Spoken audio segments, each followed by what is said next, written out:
بسم الله الرحمن الرحيم. السلام عليكم ورحمة الله تعالى وبركاته. خاوتي احبابي جميع الرياضيين، كما تعرفوني راني ديما من القاعات الرياضية ندير في الفيديوهات تاعي ونحفز على الرياضة والتغذية الصحية. اليوم ما جيتكمش كالعادة من قاعة كمال الأجسام، اليوم جيتكم من قاعة الفن النبيل الكيك بوكسينغ مع الكوتش والماتر تاعنا الأخ عماد عبد الرزاق المعروف الغني عن التعريف. رانا في تجنانت.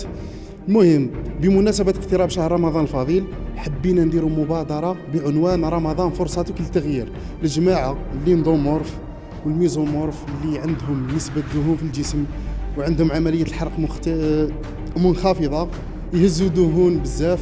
رمضان فرصة للتغيير.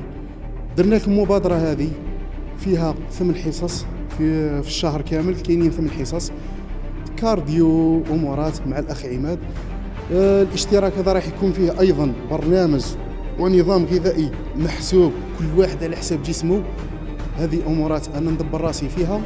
خويا اللي راك حاب تنقص الوزن وديما نافح ونافح وما لقيتش الدافع، رانا هنا خويا، رانا هنا بنظام غذائي كارديو كلش محسوب كلش ريقلو.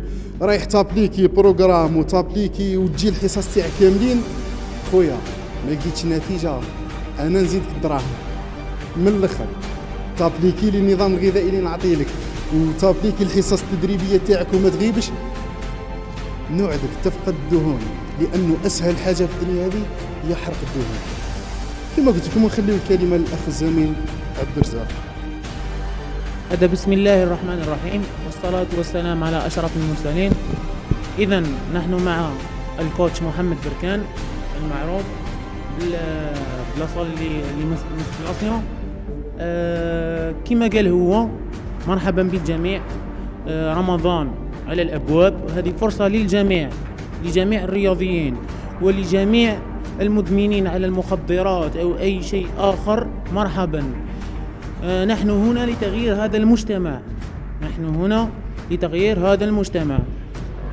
تحفيز نحن نحث على تحفيز الرياضة في أي دومان، كيك بوكسينغ، ميسكيلاسيون، بالو. المهم كما قال الأخ محمد، عندكم 8 حصص في الأسبوع في الشهر، أي حصتين في الأسبوع. راح نشوفوا